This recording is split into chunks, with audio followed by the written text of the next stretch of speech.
औज़ुबिल्लाहिमिनश्शैतानिर्रजीम बिस्मिल्लाहिर्रहमानिर्रहीम। Class 9th बच्चों, इस वीक के आपके टेस्ट में, मैथ्स के टेस्ट में आपका जो चैप्टर है वो 3 and 12 आ रहा है।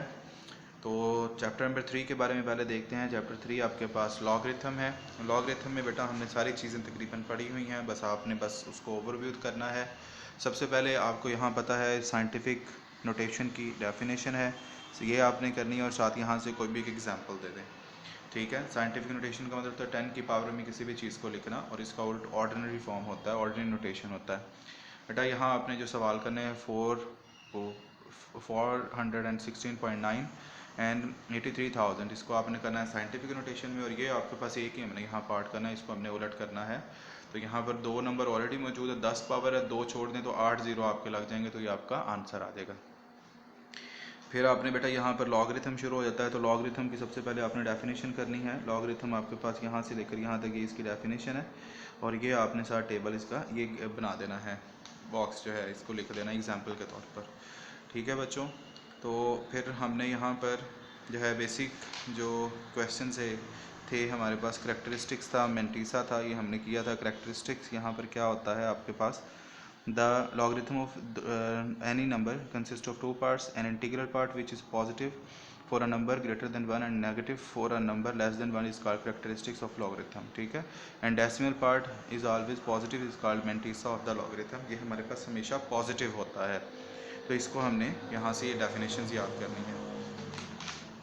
तो बेसिकली आप लोग कैलकुलेटर ही यूज़ करेंगे क्वेश्चंस को सॉल्व करने के लिए। तो यहाँ पर हमारे पास हमने ये सवाल सारे ही तकरीबन यहाँ पे किए हुए हैं हमारे, लेकिन हमने इसको इसकी मदद से करना है।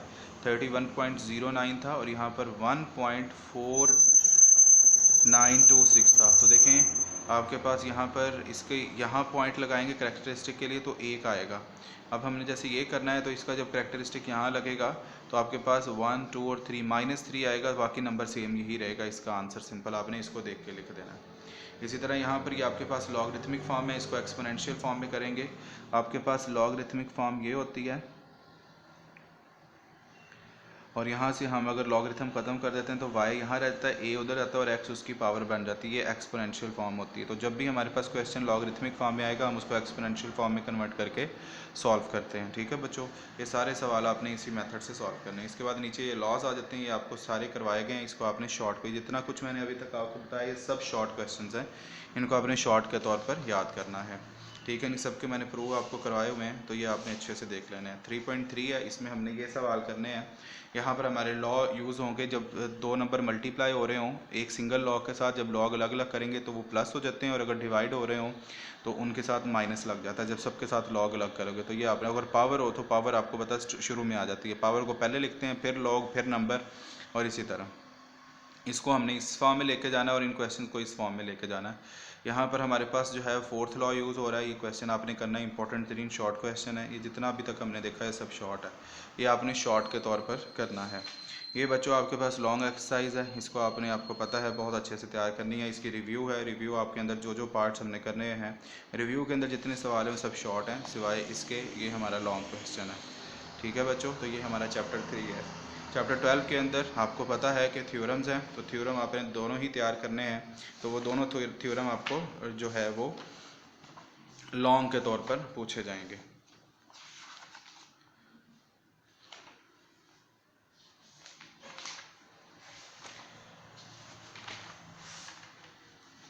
सबसे पहले यहाँ पर आपको राइट बाई सेक्टर और line by sector, angle by sector, इसकी डेफिनेशन पढ़ाई गई थी। ये आपने शॉर्ट क्वेश्चन के तौर पर याद करनी है, और यहाँ पर ये आपका थ्योरम है, ये हमने लॉन्ग के तौर पर तैयार करना है। ये आपके सामने हमने पूरा प्रूफ किया था। इसमें हम लोगों ने पोस्टलेट्स यूज़ करने होते हैं, 2 ट्राइंगल को कंपेयर करते हैं। हमने जो पोस्टलेट्स 4 पढ़े उनमें से कोई भी पोस्टलेट अगर यहाँ पर सेटिस्फाई हो जाए तो ये हमारे पास थ्योरम प्रूफ हो जाता है। सिमिलरली हमने यहाँ पर ये 4th थ्योरम करना है, तो इसमें हमने ये बताना होता है कि जो भी हम एंगल को बाइसेक्टर करते हैं तो वो इक्वी डिस्टेंस होता है उसके आर्म से, तो ये हमने प्रूफ करना था। तो ये हमारा इसमें पोस्टलेट यूज़ होगा SAA, ये हमारा पोस्टलेट यूज़ होता है यहाँ पर। इसी तरह हमारे पास ये सवाल है, इसमें हमने एंगल्स फाइंड करने हैं।